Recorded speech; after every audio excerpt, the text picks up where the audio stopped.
everybody, it's Charlie from Daily Motor, and you've certainly seen all of our content on the spicy new 2022 Honda Civic so far.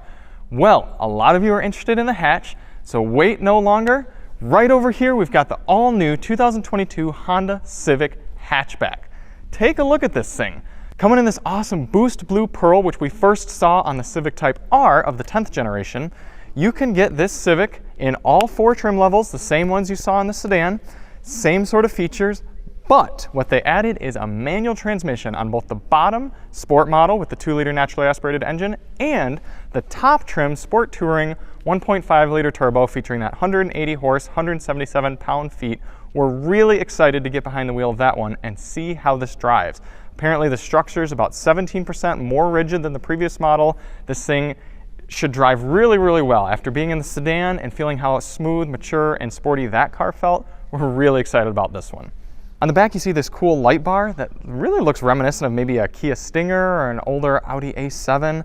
Really mature design, a lot of slope to this, but as Chris Brower pointed out, this hatch looks a lot more like a hatch and very different from the sedan, whereas in the 10th generation we saw the hatch and the sedan looking very similar. So stepping back, you can kind of see both of these cars looking very different. People are going to be very clear that you have the hatchback if you're getting an 11th generation Civic Sport hatch.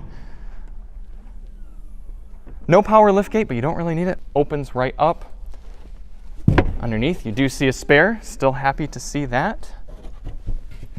And look at all of this functional space. I mean, we're talking big time levels of space in the new Civic. Does it lay down?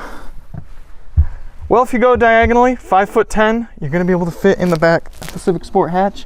A few bumps, might not want to camp in it, but still can live that hatchback life.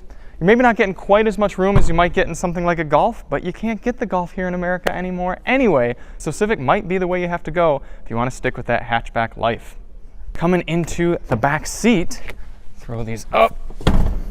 What I can tell you right off the bat is you've got a lot more room back here than you'd get in the Mazda 3 hatchback. That is pretty much made for people with no legs, so pretty much Chris Brower. But the Civic, you can actually fit back here, 5'10", plenty of headroom, plenty of knee room. This is a nice place to be. You could easily have a family with this car.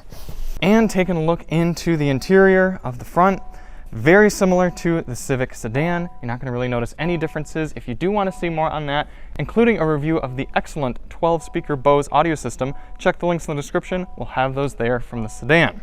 And lastly, coming up to the front of the car, one more key difference between this and the sedan is a slightly different grille. So a little bit more black plastic cladding in there. We think it looks really good. Gets rid of a little bit of that kind of beluga whale effect that the sedan has going on with it. This one looks really sharp, and what we really can't wait for is to see this in a more aggressive SI and Type R trim and see how Honda's going to give the little aggressive massage treatment to the 11th gen car. So we can't wait to get behind the wheels. Make sure you're signed up and subscribed to Daily Motor to see what we think of our driving impressions behind the wheel of the new 2022 Honda Civic Hatchback. I'm Charlie from Daily Motor, and as always, drive on.